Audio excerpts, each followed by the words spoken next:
Oi pessoal, tudo certo? Dando continuidade à nossa disciplina de interações ecológicas, nós vamos tratar de herbivoria.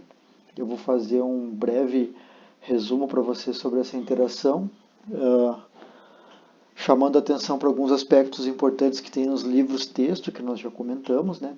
Mas também trazendo algumas questões de artigos para vocês e com um certo foco na minha área de pesquisa, né, que tem a ver com herbivoria, mas herbivoria em ecossistemas campestres, que é bem diferente do que vocês estão vendo nessa imagem aí, que é um herbívoro florestal, né? A gente vai falar disso também.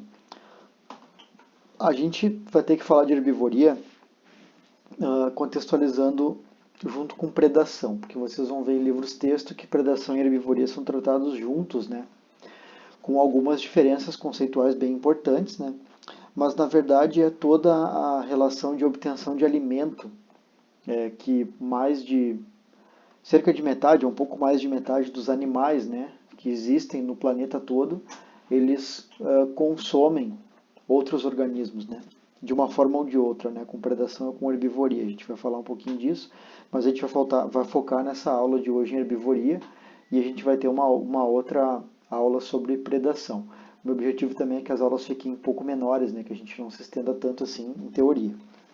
Bom, conceitos-chave que a gente tem que pensar para trabalhar com predação e herbivoria é exploração.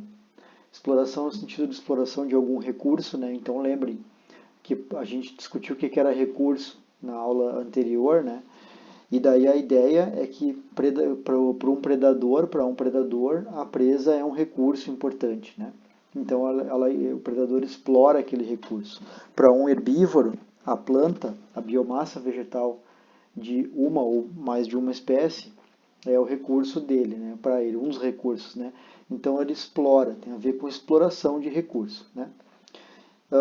Restrição de dieta, é muito importante isso também, tanto para predação quanto para herbivoria.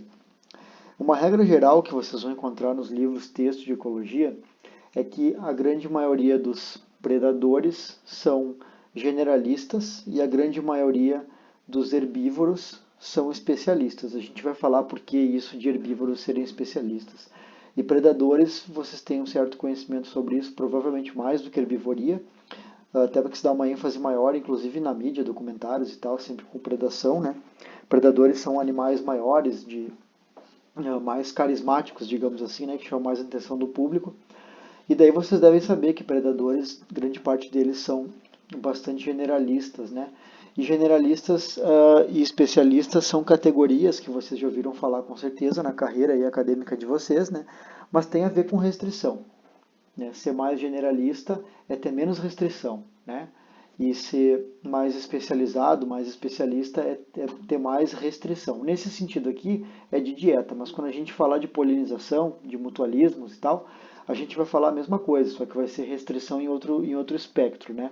Mas tem também polinizadores especialistas ou generalistas. Enfim. Além disso, a gente tem que falar um pouquinho de distúrbio, resistência e resiliência. Esses três conceitos são importantes para a aula de herbivoria em específico. Depois, para a aula de predação, a gente vai voltar um pouquinho nos conceitos-chave e desenvolver mais a questão da restrição, tá? De dieta e da exploração também. Mas para a aula de hoje, a gente vai ter que focar bastante no conceito de distúrbio e na resistência e resiliência dos sistemas ecológicos. Depois eu vou falar um pouco mais a fundo para você sobre isso. Bom, predação. A gente começa a falar de predação para deixar muito claro que herbivoria é diferente de predação, na maioria das vezes, né? E eu vou falar por quê. Vocês estão vendo 4 eventos de predação aí, com 4 animais diferentes, né? O que vocês estão vendo é um animal, é um predador, né? Que ele vai matar a presa, né? Então, nos 4 casos ali, esse aqui provavelmente já está morto, né? É o único deles que já está morto, e esses aqui estão a ponto de serem mortos, né? E a zebra aqui também. Quando esses animais morrerem, esse animal aqui vai consumir a biomassa desse aqui. Todos eles vão fazer isso, né? Isso é predação. Predação,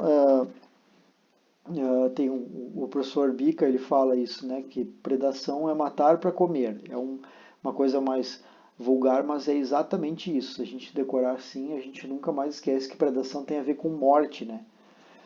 E herbivoria não tem necessariamente a ver com morte.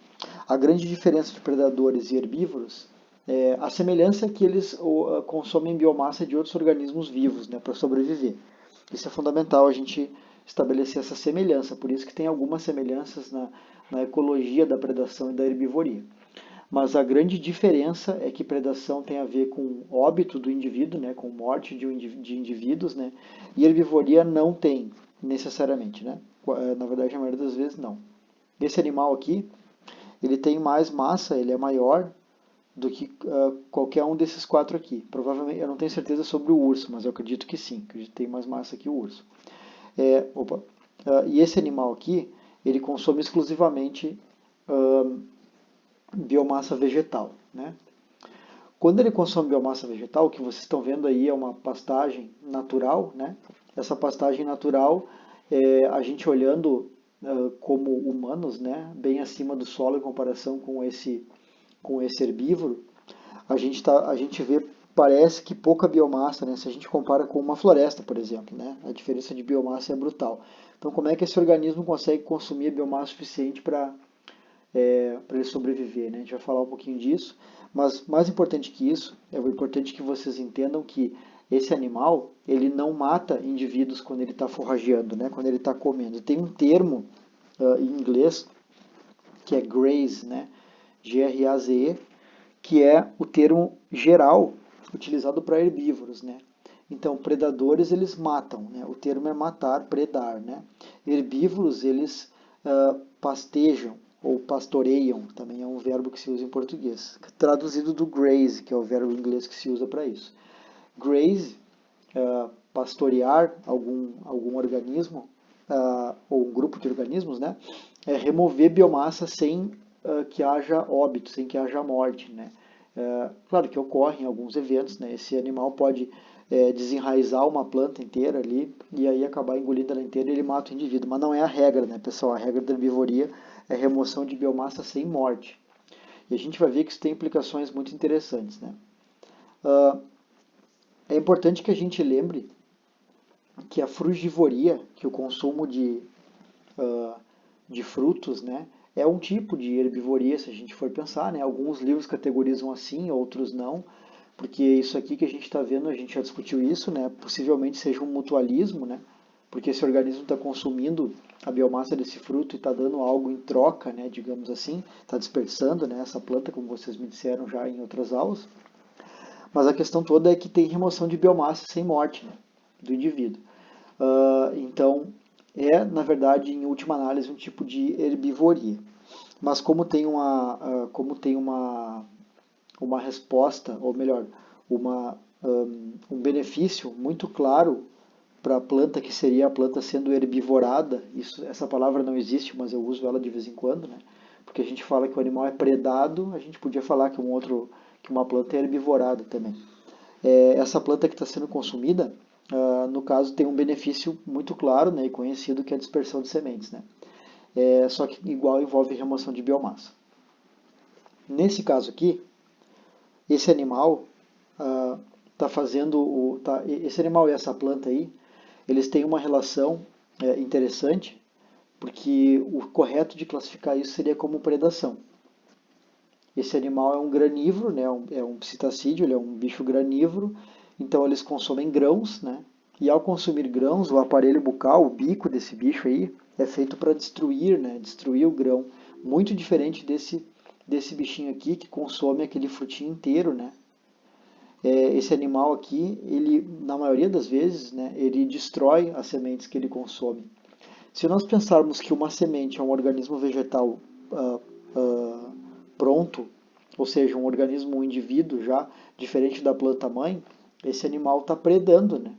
Ele está matando novos indivíduos. E se a gente for pensar, claro, em senso estrito, né, com o conceito ecológico, mas é evidente que isso não é tratado como predação. O efeito desse bicho na planta não é tratado como predação, mas novamente, se a gente pensar que isso é remoção de biomassa da planta, né, da planta mãe, isso, né, sem promover a morte dela, isso é herbivoria. Só que esse animal acaba tendo outros efeitos, né, sobre as populações das plantas por consumir sementes, né, grãos, né, e por conseguinte destruir grande parte desses grãos.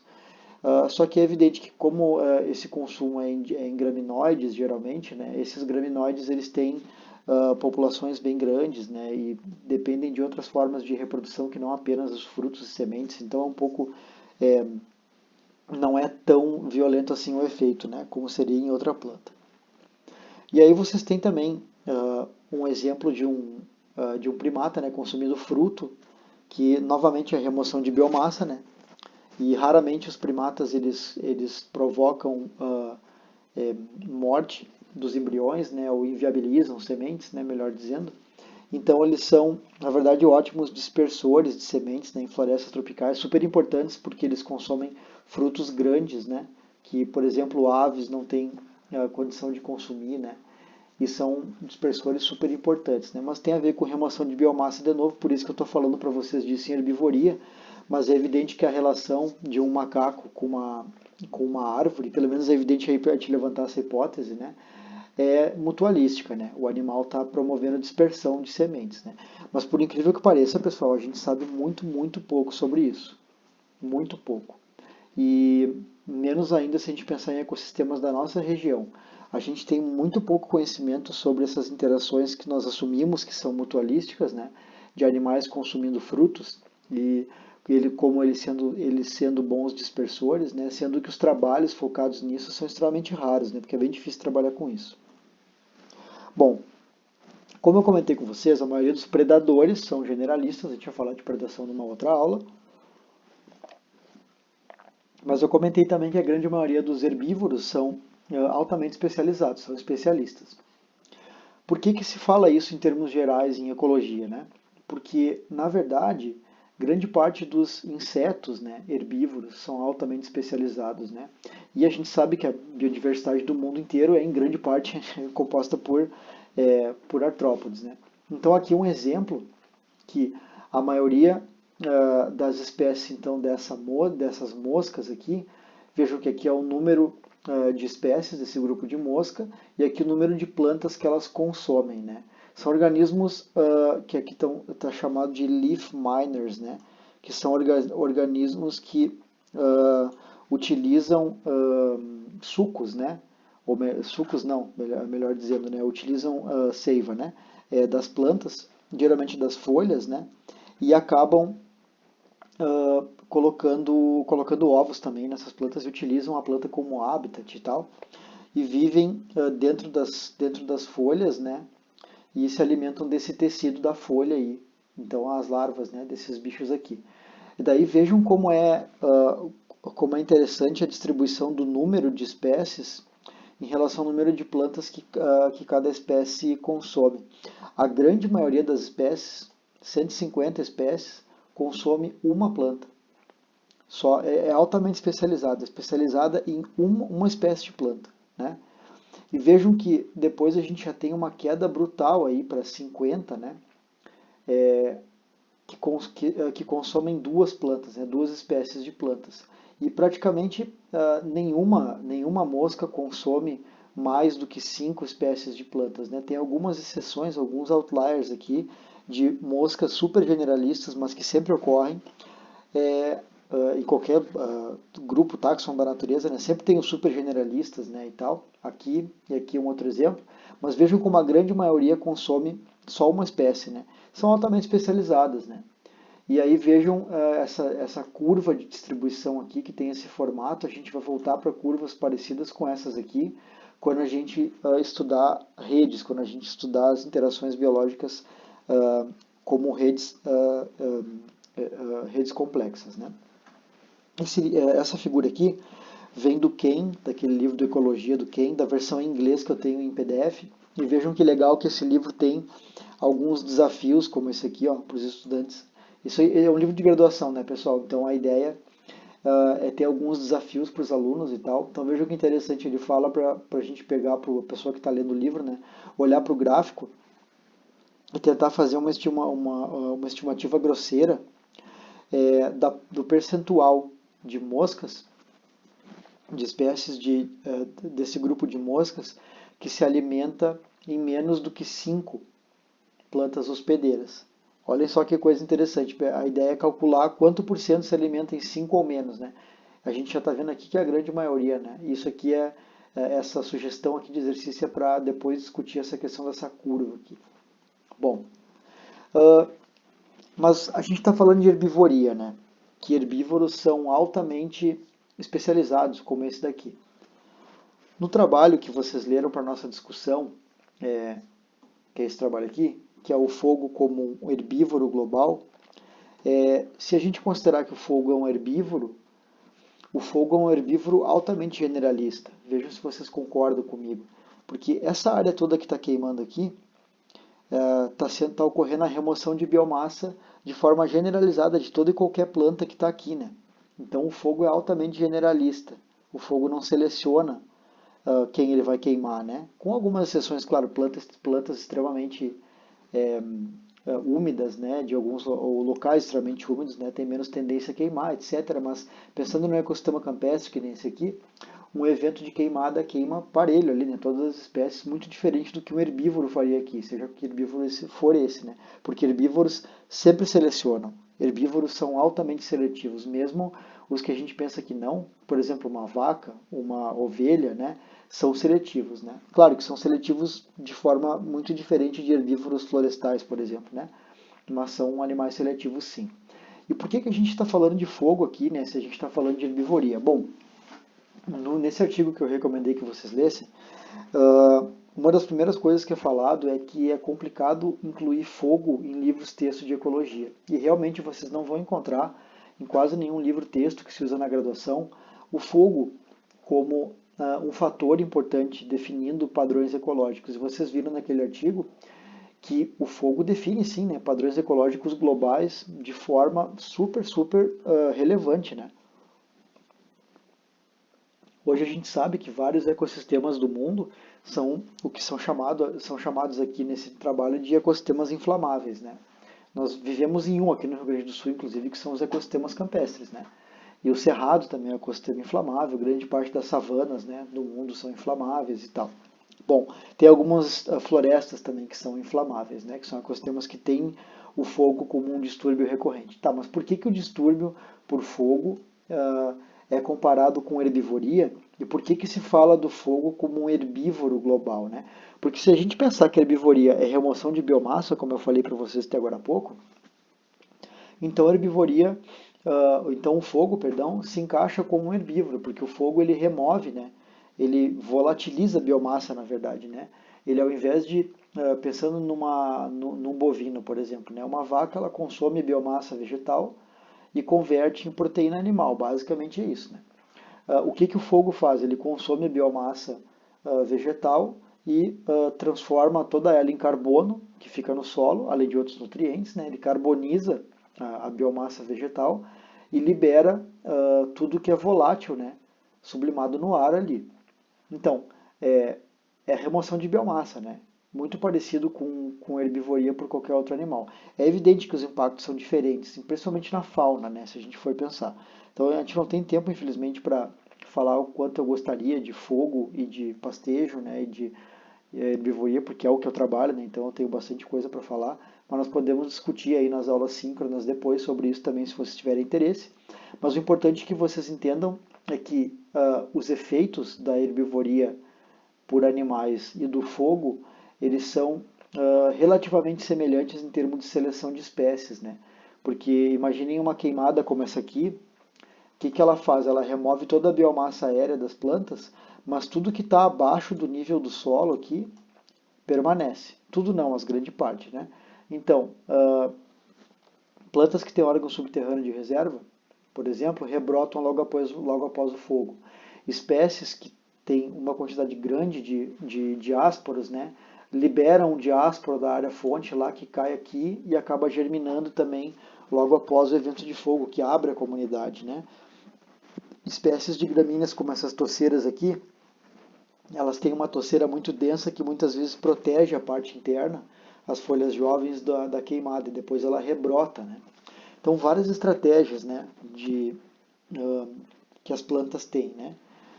Então, a gente vai discutir isso aqui em mais detalhe depois, eu não vou me alongar muito agora, mas o importante é que vocês saibam que a pressão evolutiva do fogo na vegetação do mundo inteiro é enorme. Assim. Por exemplo, eu tenho várias plantas, aqui só tem 3 exemplos, pessoal, de espécies de plantas que têm esse tipo de estrutura aqui, que são xilopódios. Né? Xilos em grego é madeira e podos é pé. Então, basicamente, são plantas herbáceas. Acima do solo, elas só têm essa estruturinha aqui, né? Acima do solo, elas são plantas que não têm estrutura lenhosa nenhuma. São plantas que, por exemplo, um herbívoro vem aqui, uma vaca passa a língua aqui, arranca fora, ou uma ovelha vem com o dente aqui, corta fora, bem fácil essa planta aqui. Ou o fogo passa por cima do solo também e leva embora toda a parte aérea de maneira muito fácil, mas ela permanece abaixo do solo, né, com essa estrutura de reserva aqui. Então eu tenho às vezes umas plantas que são super tênues e pequenininhas acima do solo e que têm várias décadas de idade já, porque elas estão abaixo do solo permanecendo por muito tempo. Isso é uma adaptação fundamental, né, que a interação biológica de herbivoria com as plantas provoca em termos globais aí, né? No mundo inteiro tem esse tipo de adaptação, além de várias outras, tá? Bom, a gente falou de fogo e pastejo até o momento, e herbivoria, mas a gente tem que falar, na verdade, de distúrbios, né? De distúrbio, porque distúrbios, ou fatores de distúrbio, são um conceito ecológico fundamental para a gente entender a interação por herbivoria, né? Ou por fogo. Então vocês têm nessa imagem aí 5 exemplos de eventos de distúrbio, né? Ou fatores de distúrbio. E a gente vai explorar alguns mais, outros menos, mas enfim, aqui vocês têm fogo, né? Tem uma queimada, e uma queimada numa floresta, a gente vai falar um pouquinho sobre isso. Vocês têm aqui um herbívoro, consumindo biomassa de uma planta, comendo folhinhas aqui. Vocês têm aqui um distúrbio super importante, que influencia campos e outros tipos de vegetação no mundo inteiro, que é o frio. Isso aqui é uma foto de um campo natural, totalmente coberto por geada. Então pensem que ao longo do tempo evolutivo, plantas e também animais, né, que não são resistentes à geada, eles vão sofrendo baques violentos em momentos onde eu tenho geadas mais frequentes. Né. Aqui vocês têm um distúrbio que é importantíssimo, que define ecossistemas em alguns lugares do mundo, que é a seca. Vários ecossistemas têm seca e calor também, né, que é o oposto aqui do frio, que determinam esses ecossistemas como eles são, né, que é um distúrbio importantíssimo. E aqui vocês têm uma clareira no meio de uma floresta, que é um distúrbio clássico, muito estudado em ecologia florestal, ecologia de comunidades de plantas. Né? Várias teorias ecológicas vêm da dinâmica de clareiras, isso é bem interessante, mas uma clareira é um distúrbio natural, né? É uma árvore que cai no meio da floresta e provoca uma mudança muito grande de vários aspectos aqui dessa comunidade de plantas e animais aqui. E daí o que acontece é toda uma dinâmica, né? Que essa clareira vai se fechar, e isso é bastante estudado também.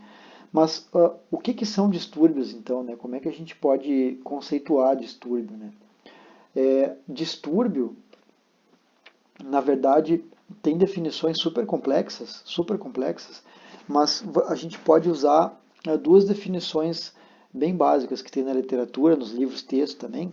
A definição mais ampla e utilizada é que distúrbio, ou fatores, né, de distúrbio, são eventos que influenciam que influenciam ao menos uma ou toda e qualquer propriedade de um ecossistema. Isso é altamente amplo, né? Isso é muito amplo. Então, para nós aqui na aula, a gente vai usar o distúrbio, a definição de distúrbio do pesquisador chamado Tillman, que é um americano que trabalha com distúrbio em sistemas campestres e arbustivos, que ele lê distúrbio como remoção de biomassa. Então, eventos de distúrbio que nos interessam nesse momento, que são as interações biológicas, tem a ver com herbivoria, né, como interação biológica, ou como fogo, que a gente já falou que é um tipo de herbivoria, digamos assim. Nesses casos, distúrbio é a remoção de biomassa. Então, em todos os ecossistemas do planeta, tem esse tipo de distúrbio. Esses aqui, por frio e seca, são mais localizados em alguns lugares, né? Por exemplo, as estepes, que são ecossistemas campestres da Mongólia, são ecossistemas que têm esses 2 tipos de distúrbio aqui. tem uma estação de seca muito pronunciada e tem uma estação de frio muito pronunciada, até com lâmina de gelo, né, acima da vegetação. E grande parte da Europa tem isso também e tal. Mas nós vamos focar em distúrbio como remoção de biomassa, tanto por herbívoros quanto pelo fogo. A gente vai focar agora em herbívoros daqui para frente. E aí a gente tem que falar de propriedades dos ecossistemas. Que propriedades são que a gente vai falar? A gente vai falar de estabilidade, resistência e resiliência. O que são essas propriedades? Né? Elas são intrínsecas, elas são propriedades que qualquer ecossistema tem. E são propriedades que são afetadas, né, ou definidas pelos distúrbios. Né? A gente tem que lembrar ou imaginar agora, né, que esses distúrbios que eu comentei aqui ocorrem em qualquer ecossistema. Ou melhor dizendo, qualquer ecossistema convive com distúrbios. Né? As florestas convivem com dinâmica de clareiro. O tempo inteiro caem árvores, né, e esse distúrbio provoca mudanças na floresta. Né? Os campos, ecossistemas campestres do planeta em geral, convivem ou evoluíram com distúrbios como esses outros 4 distúrbios aqui. Né? E eu estou falando de campos agora porque a gente vai falar de herbivoria, e herbivoria a gente pode separar basicamente de herbívoros campestres e florestais, né? Porque os efeitos são completamente diferentes, né? E pressões são diferentes também. Mas a gente vai falar agora de resiliência e resistência. Então, se eu tivesse presencialmente com vocês agora conversando, eu teria levado para a aula uma esponja dessa e uma tábua, não uma tábua de carne que é essa, um pedaço de pau qualquer, para mostrar o que é resiliência e resistência. Então, imaginem que isso aqui é um ecossistema e isso aqui é outro ecossistema. Eu tenho o ecossistema esponja e o ecossistema tábua, certo? Bom, o distúrbio é a força mecânica que a minha mão faz, tá? A gente vai combinar assim, ou a mão de vocês aí. Aí vocês fazem força, isso é distúrbio. Vocês param de fazer força, parou o distúrbio, certo? Aí eu vou pegar a esponja e eu vou aplicar distúrbio. Aí pensem, é difícil ou fácil eu modificar a esponja com o meu distúrbio, com a minha força? É fácil, teoricamente, né? Teoricamente é fácil. Eu consigo, com bem pouca força, modificar a forma daquela esponja ali. Ou seja, com pouco distúrbio, né, com pouca intensidade de distúrbio, eu já causo modificação, né, no estado do meu ecossistema. Aí beleza. Agora eu vou pegar a tábua, né, o ecossistema tábua, e vou tentar aplicar o mesmo distúrbio que eu apliquei lá na esponja para mudar o estado dela. Né. Eu não vou conseguir fazer isso. Né. Quando eu apertar a tábua, com a mesma força que eu apertei a esponja, eu vou fazer um pouquinho de força na tábua e ela vai continuar como ela estava. Bom, o que eu acabei de descrever? Eu acabei de descrever resistência. Então, esses dois ecossistemas têm diferentes resistências, né, ao distúrbio força. O ecossistema esponja tem uma baixa resistência. Ele aceita, ele se modifica muito rapidamente com o distúrbio. Né? Já a tábua não. Ela resiste, né, à minha força. Ela tem uma alta resistência e ela não muda o estado dela quando eu aplico força. Bom, a esponja, quando eu apliquei aquele pouquinho de força, eu deformei ela, eu modifiquei o estado dela, e quando eu parei de aplicar a força, quando eu removi o distúrbio, ela voltou a ser como ela era, concordam? Ela podia até ficar um pouquinho deformada, dobradinha e tal, mas ela vai voltar a ser como eu era. Agora a gente volta para a tábua. Daí eu resolvi que eu quero mudar o estado da tábua, vou aplicar mais distúrbio. Então eu vou aplicar uma força maior da minha tábua. O que vai acontecer? A tábua vai quebrar, né? Provavelmente ela vai quebrar se eu aplicar força suficiente, mudando a conformação dela, mudando o estado daquele ecossistema lá. Maravilha, consegui mudar o estado do ecossistema tábua. Agora eu vou parar de provocar distúrbio e vou ver o que acontece com ela, porque eu quero que ela volte a ser que nem ela era. O que vai acontecer com ela? Ela não vai voltar que nem a esponja voltou, né? Depois que eu modifiquei o estado do ecossistema tábua, ela não volta a ser o que ela era antes com a facilidade que volta a esponja. Isso que eu descrevi agora é a resiliência.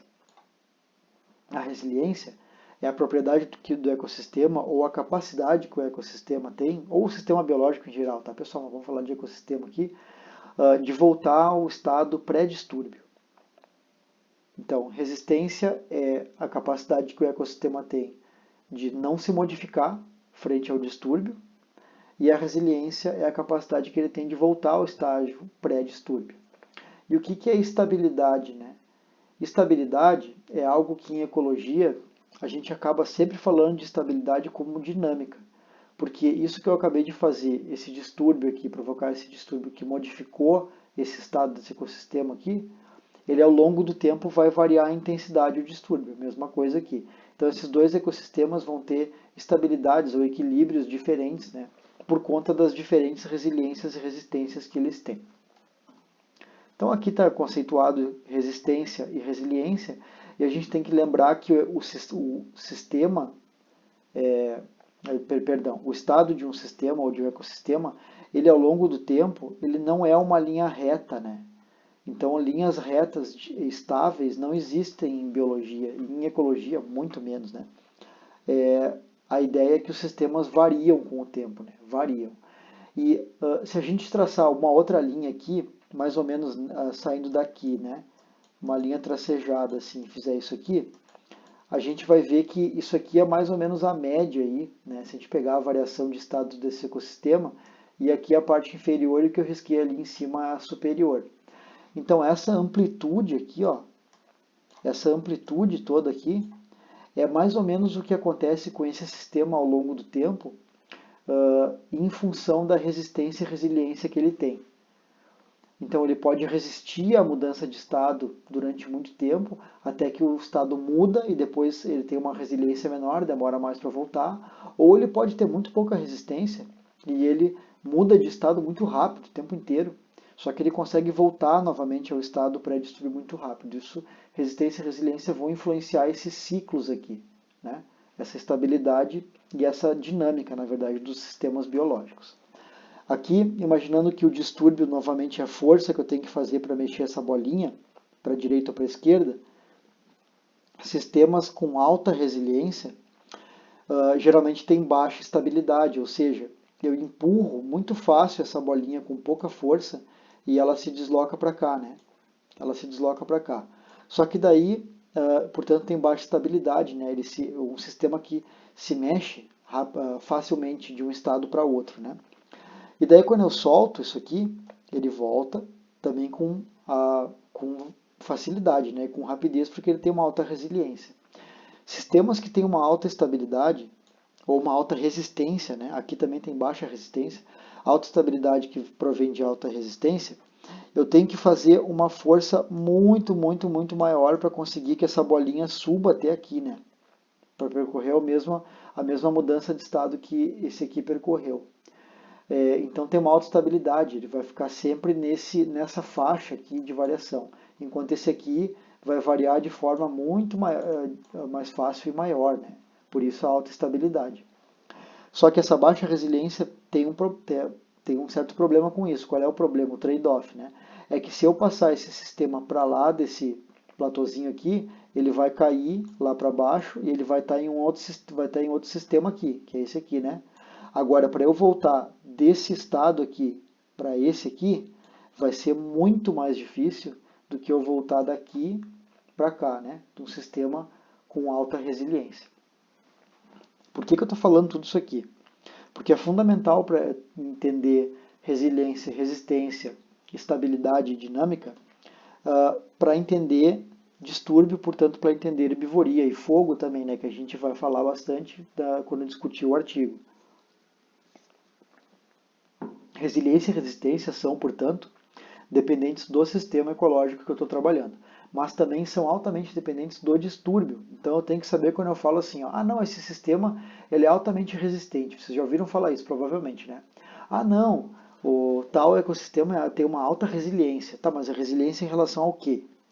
A gente sempre tem que falar resiliência em relação ao quê? Eu já vou mostrar para vocês por quê. O que vocês estão vendo aí é uma imagem dos campos de cima da serra do Rio Grande do Sul. O Promata, que alguns aí já conhecem, está localizado um pouquinho para cá, assim, não dá para ver aqui.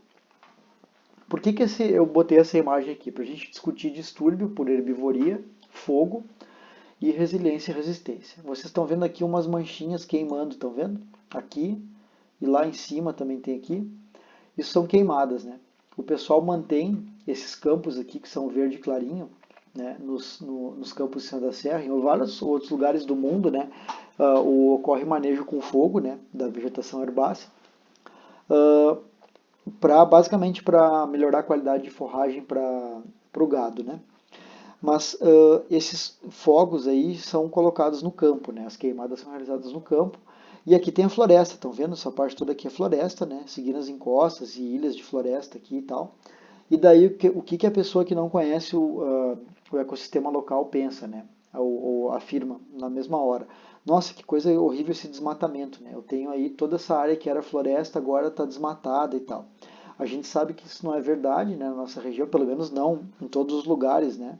Mas o que acontece na nossa região é, ao longo do tempo evolutivo, né, pulsos, né, de aumento da área campestre ou aumento da área florestal.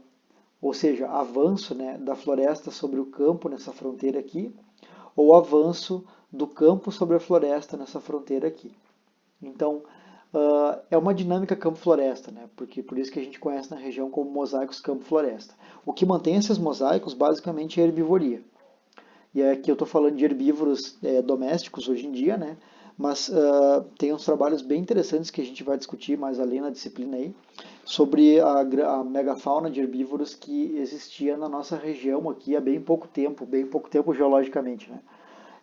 Nós tínhamos animais, aí, uma megafauna que era pastejadora, né, ou pastadora, de forma análoga ao que ocorre na África hoje em dia, por exemplo, né?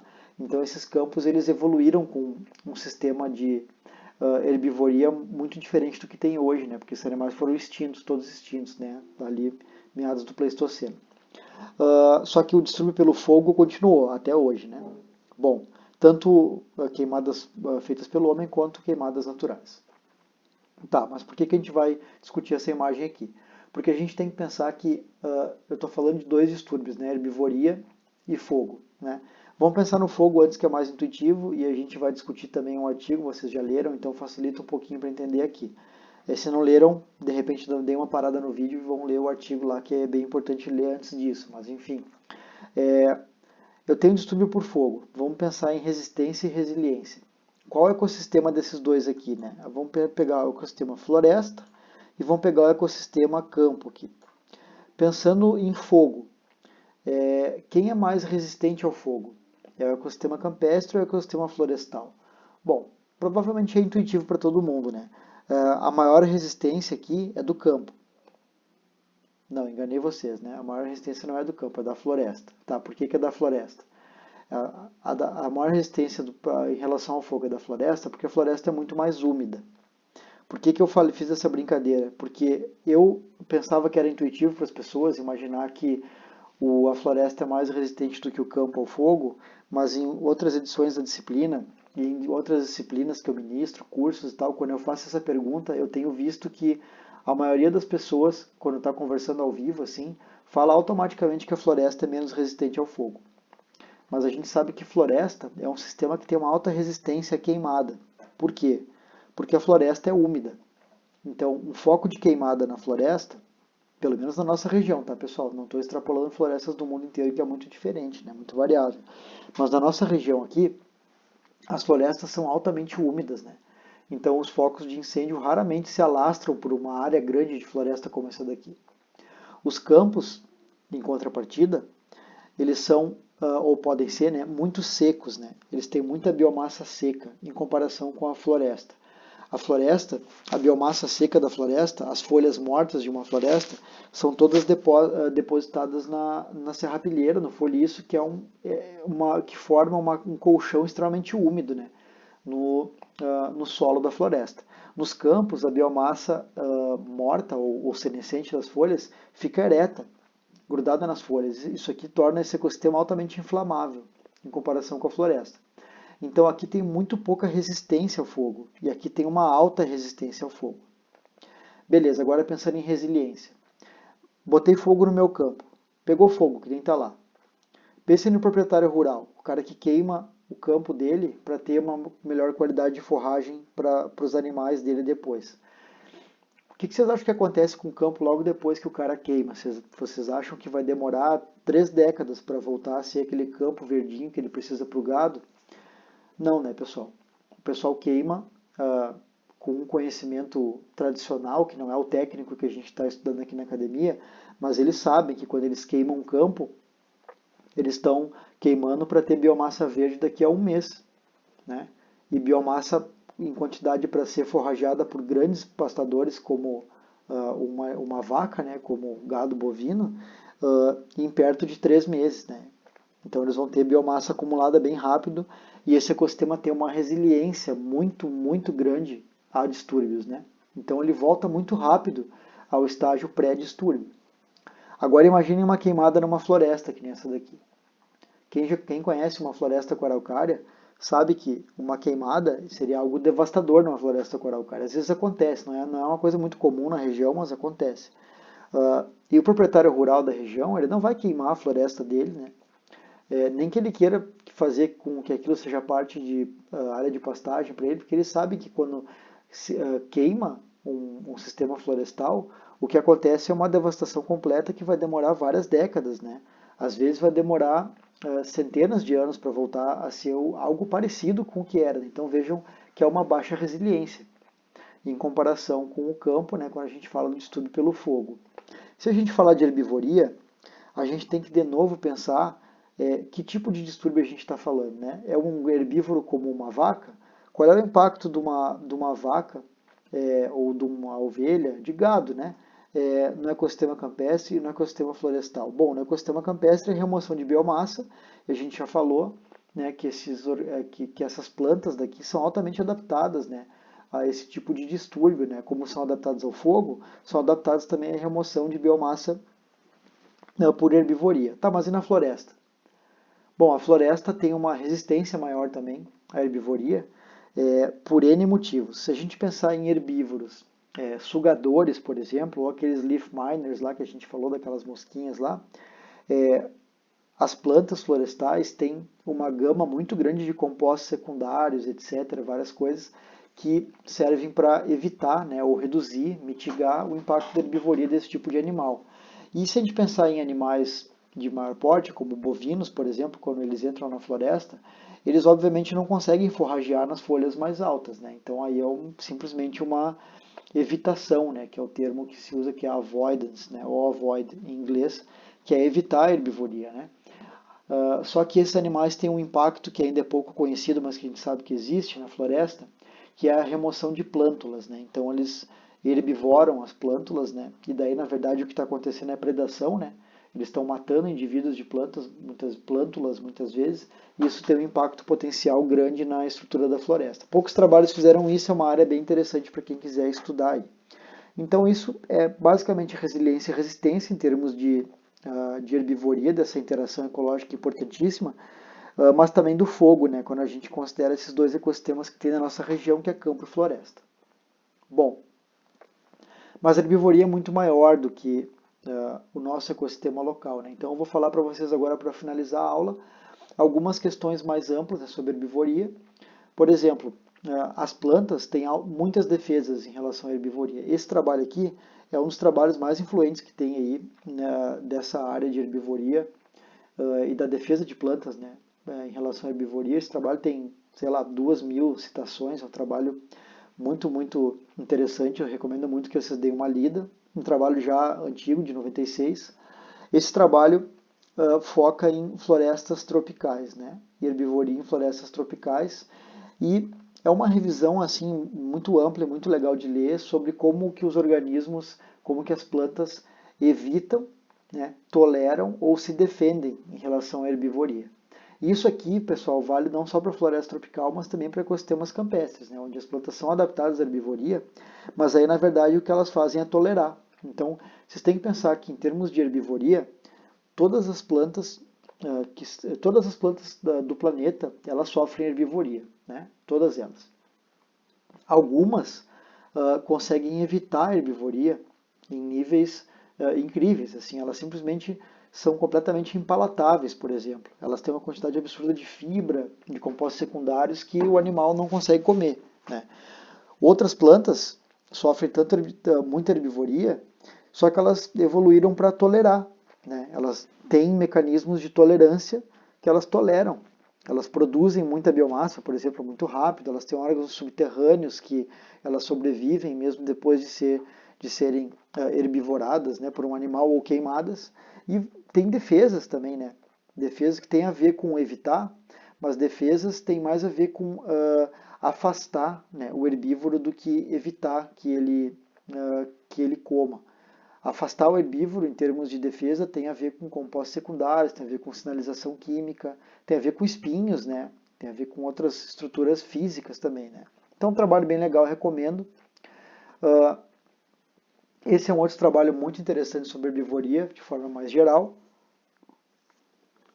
Os ecossistemas do mundo inteiro, os terrestres, né?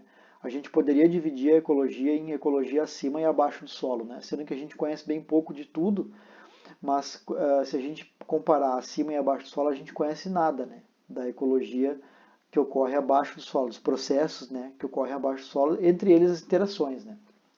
Bom, as interações com herbívoros abaixo do solo, em raízes, são pouco conhecidas. Isso aqui é uma revisão bem legal sobre defesas das raízes em relação a herbívoros, né?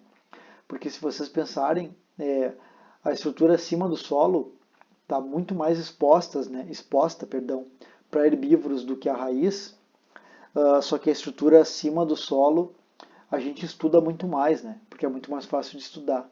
Então esse senso comum de que as partes acima do solo da planta estão mais expostas a herbívoros, em vários ecossistemas é um pouco falacioso, assim, porque o que ocorre abaixo do solo é uma guerra química também, né, de vários herbívoros tentando consumir biomassa de plantas abaixo do solo. É uma revisão bem interessante, que eu recomendo que vocês deem uma olhadinha.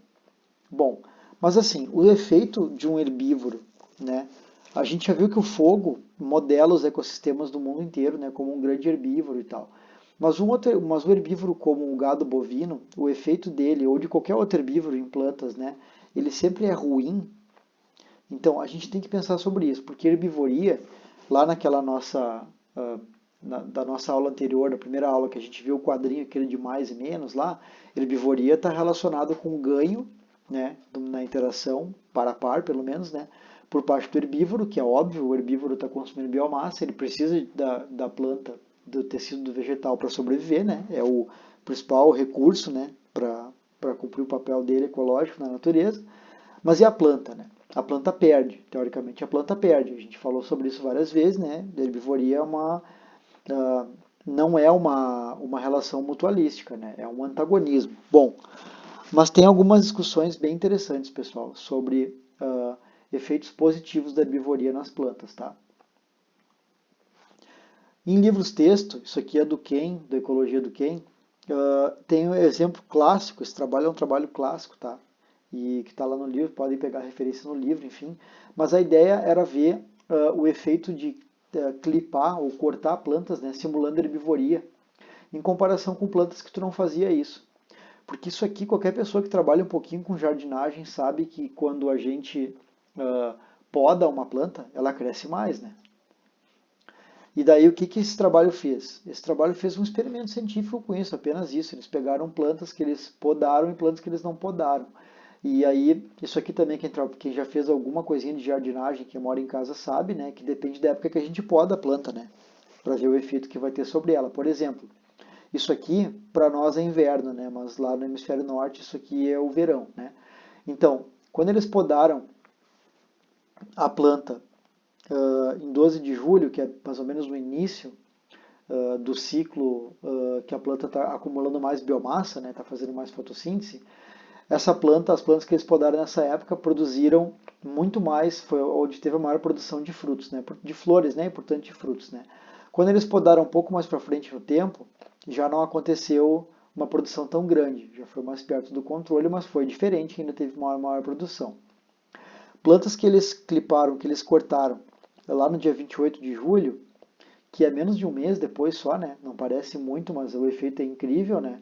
Não tiveram tempo para compensar. E aqui esse termo é fundamental, para compensar a perda de tecido antes do final da floração, né? Da produção de fruto. Então imagine o seguinte, eu podo uma planta, em determinada época do ano, e daí, dependendo da época que eu podei, ela vai ter mais ou menos produção de tecido, né? Ou seja, produção de flor e fruto, né? Que é a chance dela de se reproduzir e tal. Então isso aqui também quem já viu, quem já podou plantas e já leu algum livro de jardinagem sabe que é super importante saber quando podar uma planta, né? E a gente sabe isso. Mas o que, que isso aqui está mostrando? Que a herbivoria, que é a remoção de biomassa, lembrem, clipar ou cortar uma planta é remover biomassa. Eu estou fazendo herbivoria, né? Estou simulando herbivoria.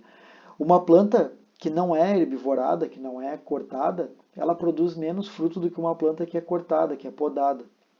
Como é que a gente vai falar que nesse caso aqui a herbivoria foi ruim para a planta, né? Como é que a gente vai dizer que um herbívoro que consome biomassa vegetal dessa planta aqui é ruim para a planta se ele tem potencial para aumentar a quantidade de frutos que a planta produz, né? Complica um pouco aí a nossa simplificação de mais e menos da herbivoria, né? Mas assim, pessoal, além disso, tem algo mais relevante ainda, que é a influência da herbivoria nos padrões evolutivos das plantas, né?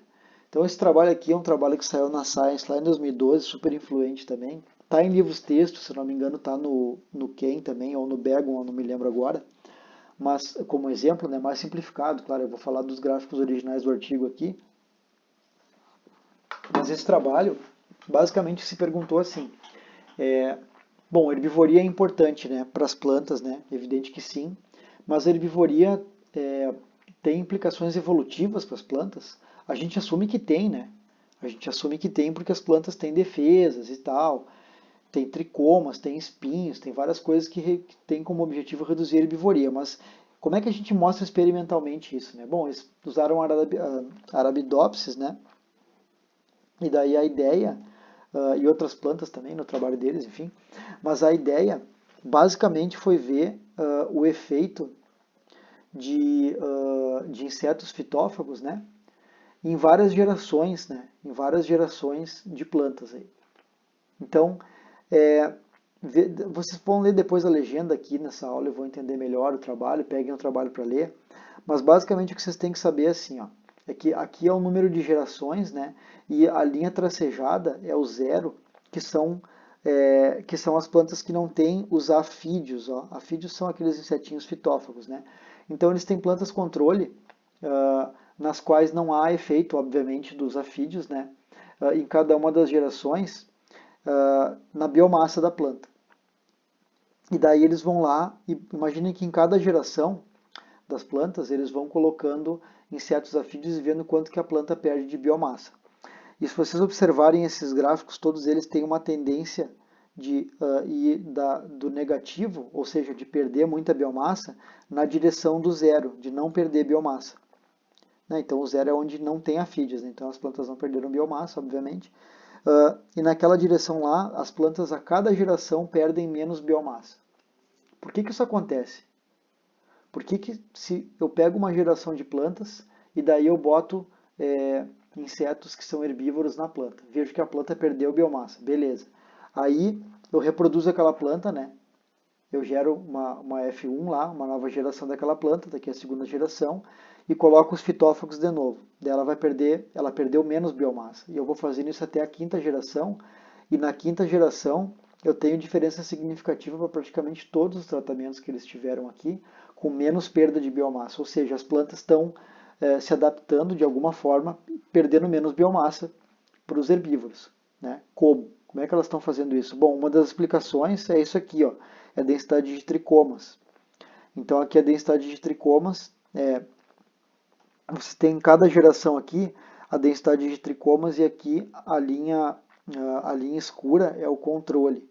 Então a ideia é que ao longo do tempo a densidade de tricomas também é alterada.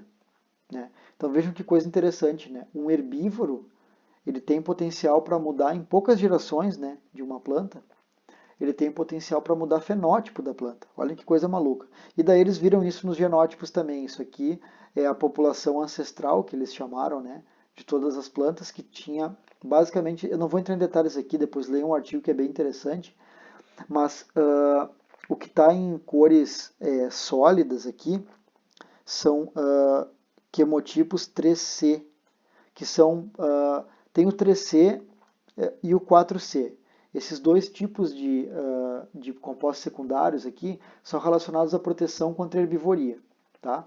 Então a ideia deles é que eles tinham exatamente meio a meio aqui, os dois tipos químicos, né, de compostos relacionados à resistência à herbivoria ou à herbivoria em si, e depois eles foram vendo o que acontecia com as gerações de plantas após várias gerações, né? Aqui no caso sem os afídeos, ó, sem herbívoro.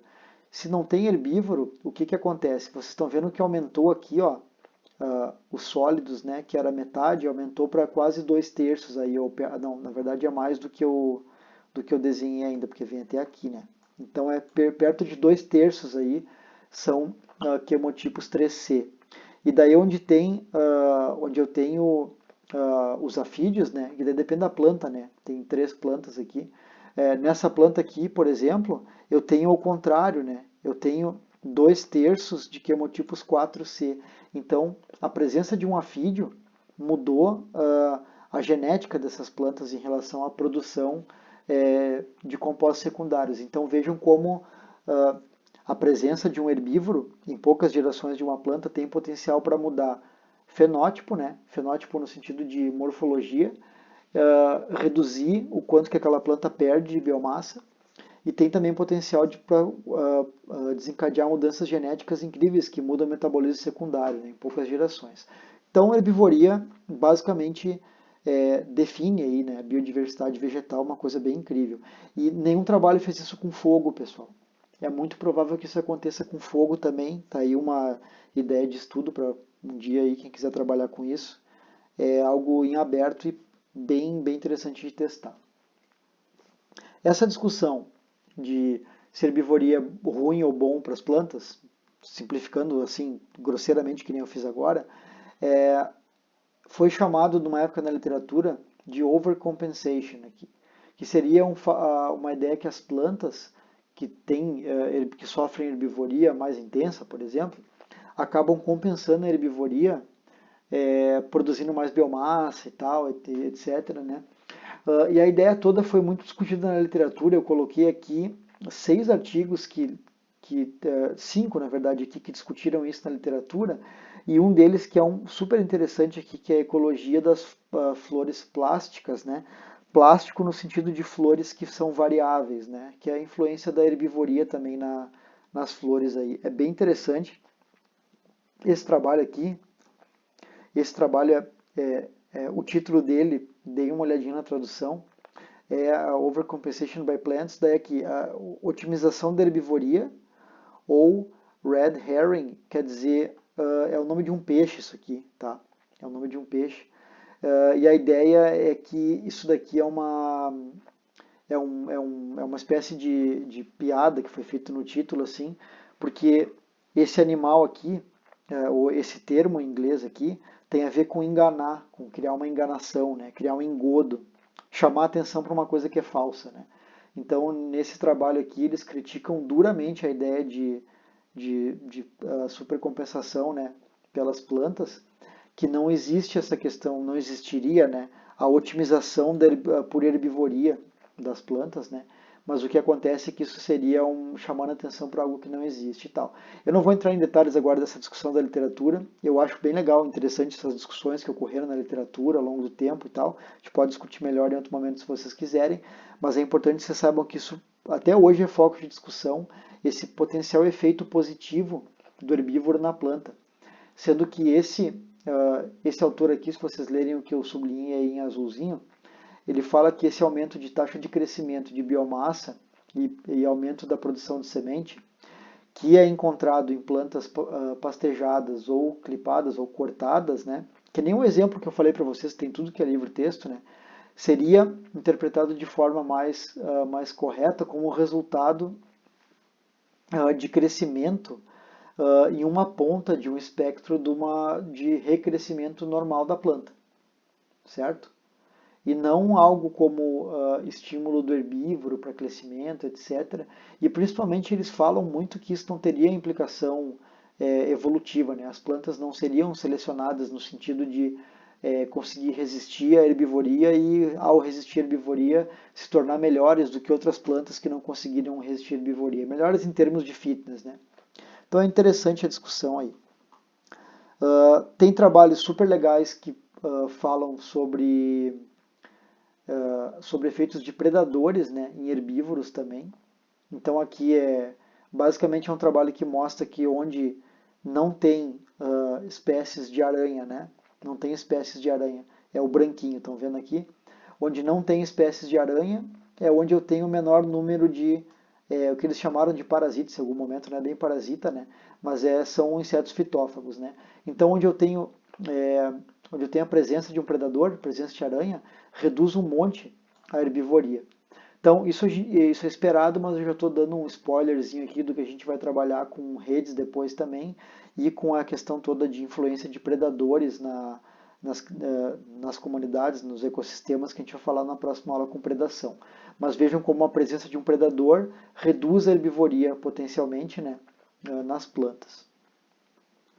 E daí, finalmente, a gente chega num trabalho que fala de herbivoria por pastejo, né? Por pastejo, e aqui pastejo de grandes herbívoros, né, em campos.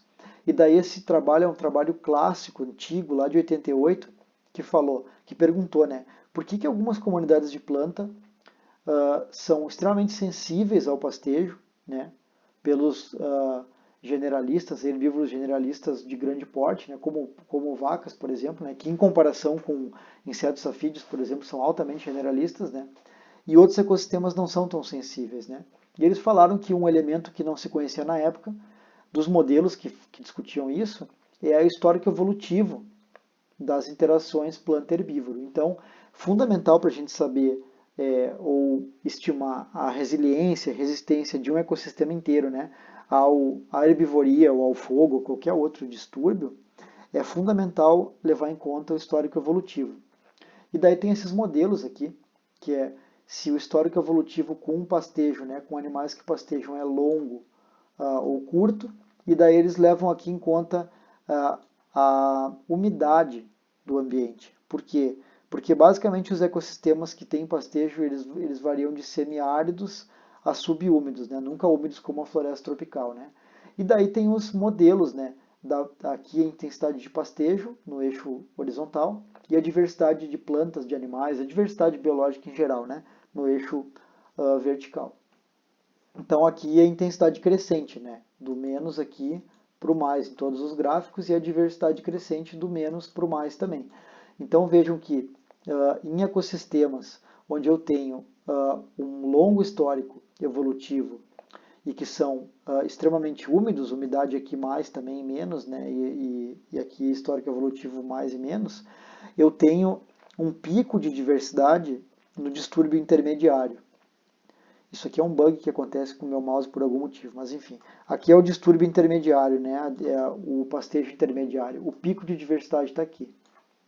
Quando eu tenho ecossistemas que têm um histórico evolutivo mais curto, com, com o distúrbio, o meu pico de diversidade é deslocado para um pastejo menos intenso, estão vendo?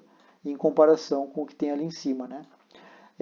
O nosso ecossistema campestre da nossa região, do Rio Grande do Sul, ele está localizado entre esses dois aqui.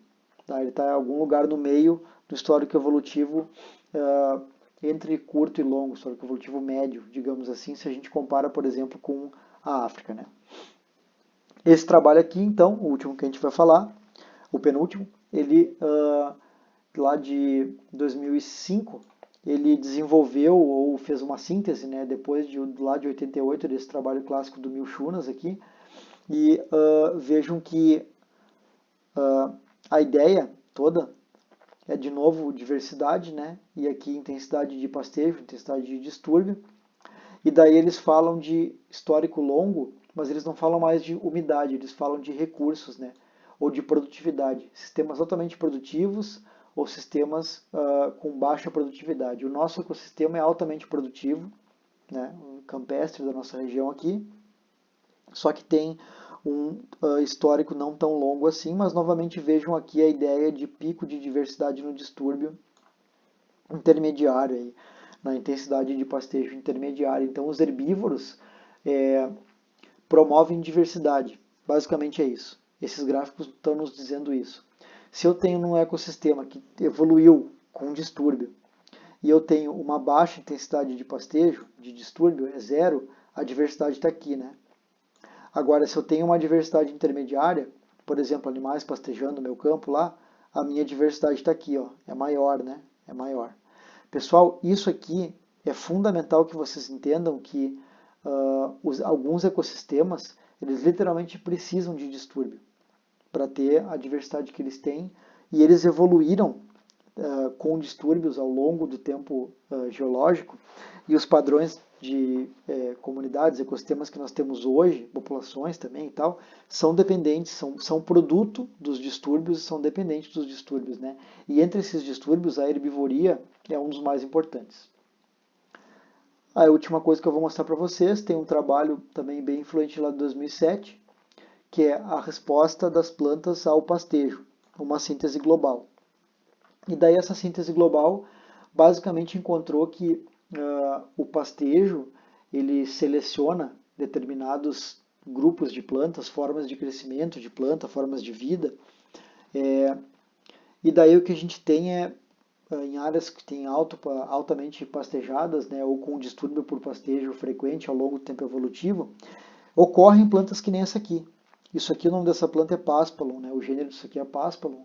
É uma planta prostrada que fica rente ao solo e que resiste muito à herbivoria. Essas plantas prostradas, elas conseguem escapar da herbivoria porque os animais consomem folhas, mas elas têm folhas muito rente ao solo que nenhum herbívoro consegue remover.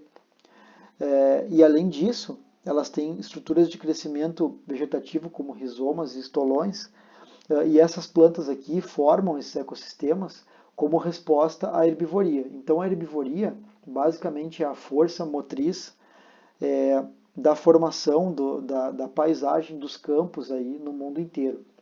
E a gente tem que lembrar que os campos cobrem perto de 40% do planeta, né? De todas as áreas